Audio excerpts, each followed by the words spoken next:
Pemirsa, Partai Solidaritas Indonesia menyatakan sudah mengusung Kaesang. Kini Partai Gerindra menyatakan bakal mendukung. PDI Perjuangan juga bersiap menarik Kaesang ke Partai Banteng. Seberapa besar sebenarnya peluang Kaesang Pangarep mampu merebut kota Depok dari dominasi Partai Keadilan Sejahtera? Ya, kita bahas pemirsa bersama Wakil Ketua Umum Partai Gerindra, yaitu ada Pak Habibur Rahman, di juru bicara Partai Keadilan Sejahtera, Pak Muhammad Khalid. Assalamualaikum Bapak-Bapak. Assalamualaikum, selamat petang. Waalaikumsalam, Ya. Pertama saya mau ke Gerindra dulu nih. Pak Habibur Rahman, apa pertimbangannya bersedia mengusung Kaesang menjadi wali kota Depok? Ada dua partai lain yang sudah mengatakan, PSI iya, kemudian PDIP juga iya. Ya, pada prinsipnya Pak Prabowo kan bestinya Pak Jokowi juga ya. Jadi tentu beliau memahami juga karakter Kaesang ini, sosok anak muda, entrepreneur ya, yang rendah hati. Gambaran ideal anak muda ini kan sebetulnya ada juga di Kaesang, gitu kan. Sehingga kebijakan partai memang kita juga memberikan kesempatan kepada anak-anak muda yang memiliki kemampuan untuk berkiprah ya, langsung terjun ke politik. Misalnya Mas Kaesang maju ke Depok, saya pikir itu langkah yang sangat bagus. Ya. Kita tahu Depok memang selama ini wali kotanya dari PKS, ya kan? Jadi sebuah tantangan buat Kaesang, ya, buat Mas Kaesang kalau mau maju di Depok. Jadi ini anak muda nggak tanggung-tanggung kan? Dia majunya bukan mau dari Jawa Tengah, ya.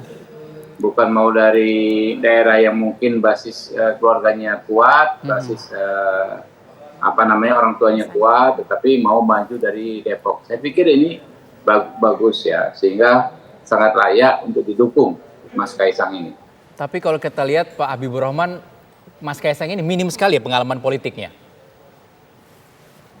Enggak juga ya, pengalaman politik formal mungkin belum pernah ya, tetapi beliau berbaur dengan warga, berinteraksi dengan warga, ya, juga di media sosial. Saya mengikuti ya tampilan beliau di media sosial. Saya pikir bagus juga ya. Dan jangan lupa Mas Kaesang ini adalah seorang entrepreneur, pengusaha. Pengusaha itu pada prinsipnya adalah pemimpin, ya. Pemimpin juga karena harus menghidupi sekian ribu orang ya, sekian ribu orang orang karyawan ya, pekerja yang bekerja dengan mereka. Jadi kalau orang sudah berhasil di posisi sebagai pengusaha, saya pikir wajar ya untuk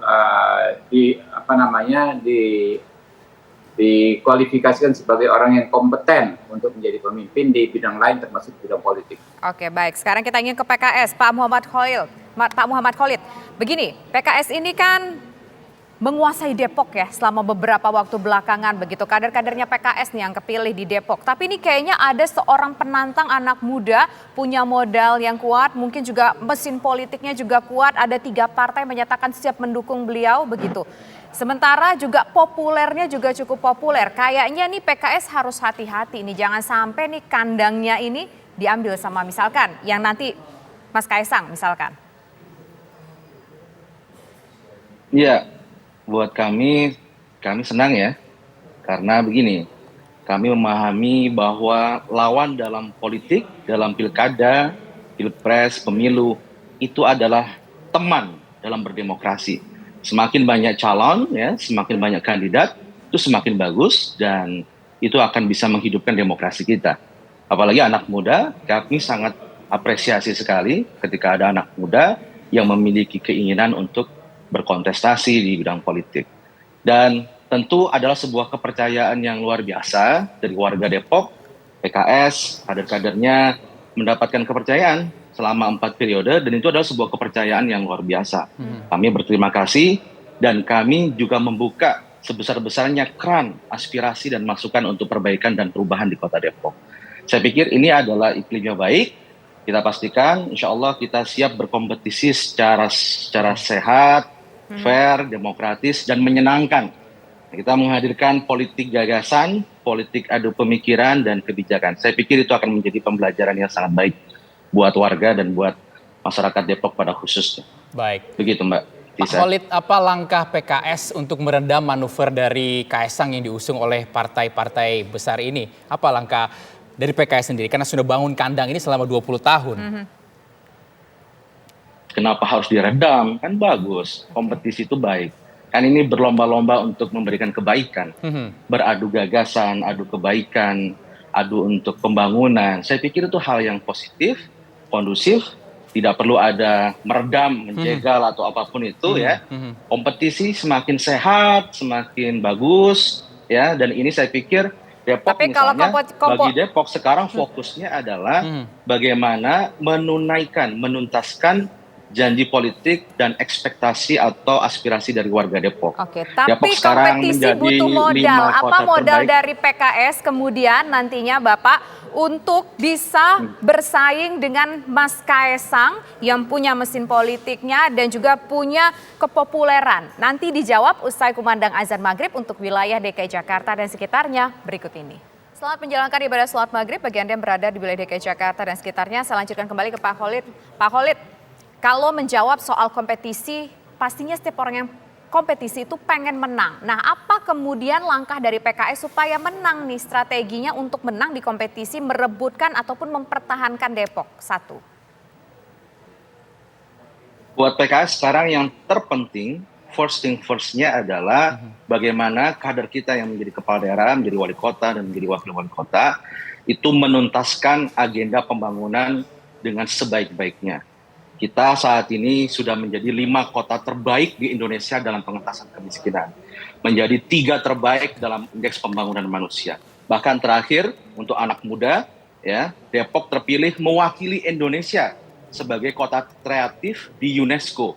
Jadi kita menjawab segala hal terkait bagaimana kompetisi ke depan adalah kita ingin menghadirkan program-program pembangunan yang terbaik.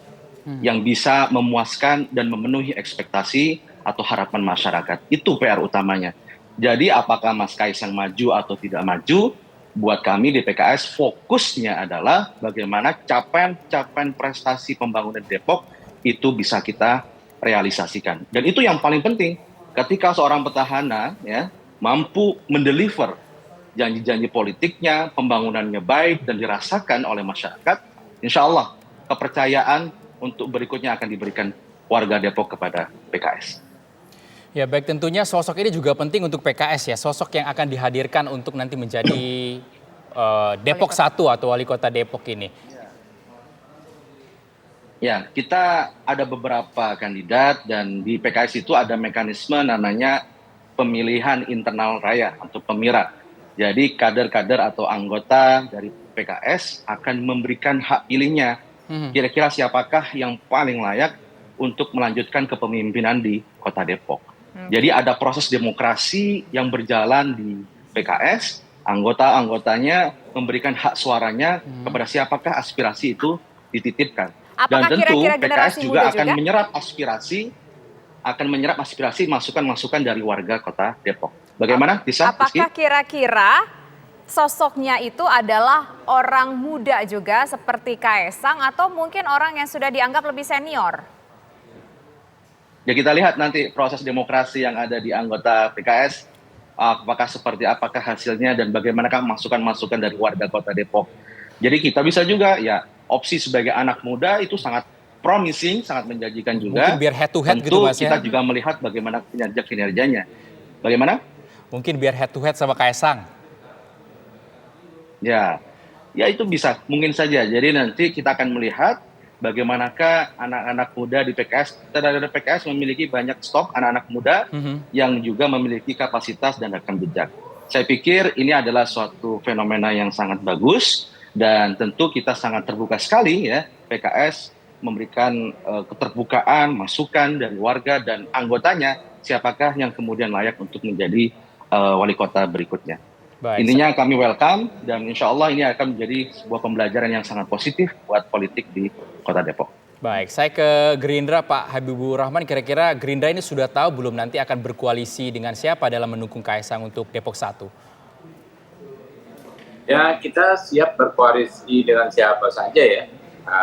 Itu kan kalau pilkada besok itu kan hitungannya hitungannya, kuota kursinya dihitung dari hasil pemilu besok. Ya. Hasil pemilu legislatif di tingkat Provinsi Depok 2023, 2024. Kami tentu siap bergabung dengan partai manapun. Ya, Pak Habibur Rahman, ini kan sudah disampaikan bahwa Gerindra siap untuk mendukung Kaesang menjadi Depok 1. Apa kemudian yang membuat Gerindra yakin bahwa Kaesang ini akan menang di Depok 1? Kita sampaikan tadi, ya, Kaesang ini sosok pemimpin muda, ya. Beliau sebagai pengusaha terbukti bisa memimpin beberapa perusahaan dengan karyawan yang cukup besar. Ya. Juga beliau sosok idola anak muda saat ini. Saya lihat kan di medsosnya pengikutnya luar biasa, ya. Dan beliau orang yang sangat komunikatif. Ya. Beliau juga sosok anak pejabat yang humble, yang sederhana. Ya, yang rendah hati. Ya. Tentu itu nilai plus, ya. Gambaran anak muda yang saat ini kan, idola anak muda saat ini ya begitu, seperti Mas Kaesang ini. Orangnya santai tapi memiliki kemampuan. Nah, dan saya yakin Mas Kaesang ini siap, ya, kalau untuk maju di Depok, ya. Segmentasi pemilih di Depok kurang lebih kita juga tahu, ya. Depok itu kan kota yang semi metropolitan, ya. Juga sebetulnya Depok itu heterogen karena banyak pendatang tinggal di sana, mulai masyarakat asli atau masyarakat yang dari Jakarta pindah ke sana, tapi banyak juga pendatang. Nah, kita perlu sosok seperti Mas Kaesang ini yang ya pluralis, gitu ya. Beliau ini orang yang pluralis. Ya. Saya pikir ya ini kesempatan besar, ya, buat beliau kalau mau maju di Depok. Baik. Terima kasih Pak Habibur Rahman dari Gerindra dan juga sebelumnya Pak Khalid dari PKS. Kita tunggu nanti seperti apa peta politik saat pemilihan wali kota Depok nanti. Terima kasih Bapak-Bapak.